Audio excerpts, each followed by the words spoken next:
Alright, welcome back to another episode of JB's Saltwater Fish Tank and Friends. I know you guys have been wondering, JB, what has been going on with the coral daycare? You haven't made a single video concerning it after that first initial setup video that you were doing. Well guys, needless to say, I've been busy with a lot of projects, this being one of them. You guys also was able to see the 60-gallon garage reef. This is another garage reef, except to the 10 exponential folds. What you're looking at here is actually a 3-car garage, but this is detached, and this is the super garage reef. I don't know. We'll name it something. We'll figure it out. But take the ride with me. Over here, you'll notice that we have a clear 55-gallon drum converted with a 5-stage RODI unit, and it has the meter on there, and also has our little handy dandy gas pump. So that way, when we're putting in RO water, you can see about 100 foot of cable, whether we're putting RO water into the main display tank, which is in the house, or if we're putting RO water into our system here, we're able to do so with no problem. We'll go ahead and go through this system so you guys can see what's going on, what the plan is, what the setup is actually going to look like as a end result. Needless to say, we're only 50, maybe 40% done. There's a lot more work to be done, but we still have to create space, and space is a big issue around here. In almost every tank, every place that we decide to place a tank. I don't know why, it just is. I apologize. We'll try to solve the problem. All right, now this is a PVC made tank. Yeah, you heard me, PVC. What happened is you take PVC and you convert. There's like the plywood sheets made out of PVC, and there's a special glue that you utilize, and you can make PVC into tanks, and this is an end result. This was actually being used. This is not a brand new system. We've used this before, so I'll try to put some pictures of it running so you guys can see what it looked like prior. Now there's a hole on the exterior part right here. As you can see, right now it's being held up by bricks. We're probably going to decorate it a little bit, maybe put some pieces of wood around it. And that way it doesn't look as ghetto. This is going to be turned around. This is the frag area right here, and this is actually the refugium right here, or the overflow system, but it's going to be a refugium in this case. It's going to be turned around, and it's going to be plugged into the system that we have over here. Now this is our 6-foot tank. It is actually running. As you can see, the stand is built, it's painted, it's colored. Actually, I see some water on the floor there. I'll have to check that out in a second. But you can see this tank actually has T5s over it. I don't know if you guys remember these T5, but it was actually over the Spartan at one point, preferably when this tank first started up. We've since then converted to Radion Pros, which are running the tank now, 3 of them, and we're now using these T5s over this system for now. And we're going to be doing some tests, and I'll let you guys know about that later on. You see, we converted this into a little storage area up top, and also we have a bucket right here, which is actually calcium, which drips into the system. Now, obviously, you can get more sophisticated than that. In our case, we're using a gravity-fed system for now, until we can move further along into this project of ours. On the left-hand side of this 6-foot tank, you'll see we have this trigger right here, which is the Picasso. He was actually with an undulated trigger, and they got into a fight. The undulated went into the overflow, and he decided to get sucked down the drain and did not survive. So it's too sad, so sad for him, and there's really nothing we could do. We tried adding some egg crates to see if we could prevent them from jumping over for future references, but when fish fight, they just fight, and they actually came from the same exact tank, so they should have got along pretty well. Another fish that we have here is a strawberry grouper. He is beautiful. I'm talking about orange with blue spots, yellow fins, and dark purple tail. You know, so I mean, he is just lovely. He blends in real nice with the black background, so you have to look carefully to actually see him. But this is this system. Now, the way this system works is everything is in the center. We have the 2 drains and the 2 overflows being ran by 1 pump. They drain down from here and they go under, which I won't be able to show you as of yet, but they go under and then they flow into the sump refugium area, which is here, and you can see that.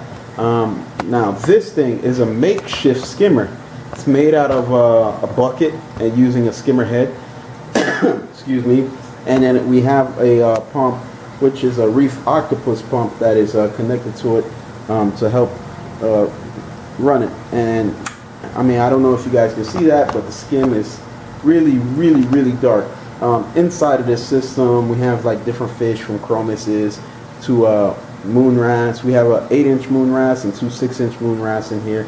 We have some mangroves in the center of the system, and this system is being lit by an Apollo 6, or I think it's the 6 or the 4, whatever you want to call it. It has the 4 pucks, so I'll go with the Apollo 4. This light is actually doing a good job in lighting the system. We wanted to try 3 different types of lighting, so that's why the system is set up the way it is for now. But more than likely, the most cost-effective way that we're going to be doing, and it's because we have the lights, we're going to be using Apollos on all of these systems. So we're going to be getting rid of the T5 system, which is for sale. I think I'll get rid of it for like $500 or something like that with the brand new bulbs that are in it. The bulbs cost more than the system itself, so it's crazy. But that's that. We also have this tank right here, which is 130 gallon. As you can see, it's on a wooden stand also. These 2 stands have not been painted because we just haven't had the time. So it's just sitting here for now. This one is actually being ran by a metal halide. This is a, I think it's a 250, yeah, the 250 metal halide with 2 T5s. And it's doing a good job. Now, if you look at all 3 systems, like you'll see this has that lovely shimmer effect. I cannot get away from that. I am in love with that sort of texture. The LEDs, they give you that same similar effect, but they give you more of a crisp color. But with the metal halide, you could get that crisp color if you get like a radium bulb, you know, the Mongol screw-in version, which is the best one hands down.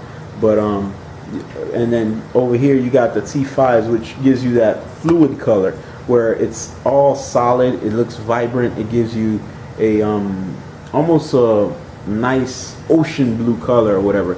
Out of all 3, me personally, I love LEDs because, you know, they're energy efficient or whatever. Metal halides gives me that shimmer that I always miss. And then the T5s, hands down, if you want the best of both worlds, you go there, and you can get the total package. Now, I am currently building another 60-gallon rimless cube, which you guys will see the video coming up soon. Actually, it's going to be going on for a while because there's a lot. It's going to be 100% for the most part SPS. As far as fish, it'll maybe have 4 fish. I'm actually not as fish happy as I used to be. I actually started to downsize on the fish.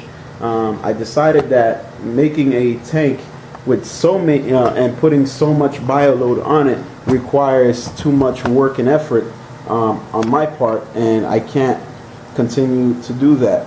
So I decided now that I am going to stop doing that, and we're just going to go with light bioloads on every system that I do. Now, not to say that, oh, I might not get a fish only system and load it to the brim, but if I divide up the fish, like for example in these tanks, there's fish everywhere. As you can see, each tank has its own particular types of fish. But I mean, it's not, and it's all one system, but we're still adding to it, and the water changes on this system is done weekly and religiously, due to the fact that the water is always here. What do I mean by that? If you look over here, you'll see the 550 gallon tank that sits right here. There's a connection hose at the bottom, and this tank is ready to rock and roll with salt water, 100% seawater all the time, and it's always full or somewhat full to the max. So we basically just take water from here, drain water out the back of this system, and we are able to fill it right back up in a blink of an eye, you could say. Now, as far as continuing with this system and everything that we have here, we're still adding to it. What do I mean by that? Well, if you turn over here, you'll see this nice, lovely bin. This bin is going to be used for more frags. We're actually going to put trays in it at different levels so we can grow out a ridiculous amount of frags. We are not playing here. We're trying to make sure we have a system that's going to last us as long as we're on this earth. So for right now, it's a mixture of glass, plastic, and PVC. But once we get more in depth and down the line, then we'll convert this into a state-of-the-art system. Once we know we have a solid revenue flow coming in from these frags. And the reason we want revenue from the frags is to be able to buy more stuff to grow out. It's not to do anything else with. It's just to recycle back into this hobby that we love.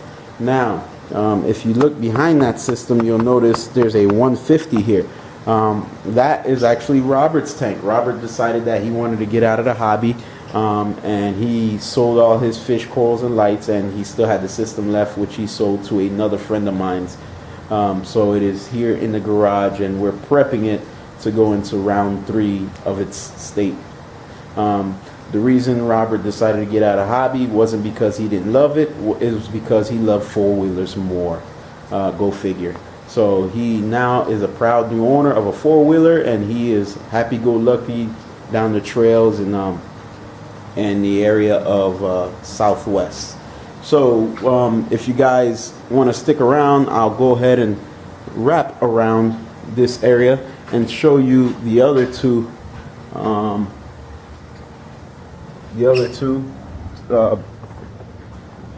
containers that we have, which are outside here on the side. And you can see they're I love these things because they could sit right on top of each other until you actually need them. So right now they're just sitting outside.